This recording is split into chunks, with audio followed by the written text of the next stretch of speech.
He says the ERG is a research group. Were you last night researching ways to get rid of the Prime Minister? We have set ourselves the question of answering it from the EU's point of view. I went to the meeting with the Brexit Select Committee to meet Monsieur Barnier last week, and it was quite clear that his concern was maintaining the integrity of the single market. And if we can provide a border that is as good as the existing EU borders, then that answers that question to a reasonable person test. And that is what is, I think, new about this paper. And how far are you prepared to push the Prime Minister if she will not budge and adopt your ideas? I think the answer on the first part is that there is an iron focus in this paper on answering the EU's problem, not doing what we've done before and saying how we would like to do it.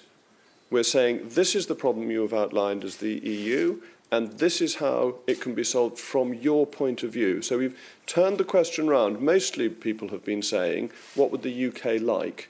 And we're not doing that. This isn't a wish list. This is looking at, as Hans said, the exemption in Rotterdam, where although the EU regulation says the veterinary checks must be immediately at the border, they're actually 12 miles away in Rotterdam. It's looking at EU precedent, EU law, EU agreements on equivalence with Canada, and working through that to provide an answer that is valid under EU law rather than a wish list from us.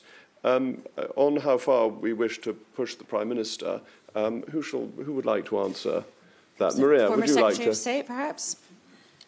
Which Secretary of State? Which, there are lots. there are three. The most recently departed Secretary of State, shall we say? I have long said and repeated again and again that I think the policy needs to be changed, but I'm supporting the person. Theresa May has enormous virtues. She is a fantastically dutiful Prime Minister, and she has my support.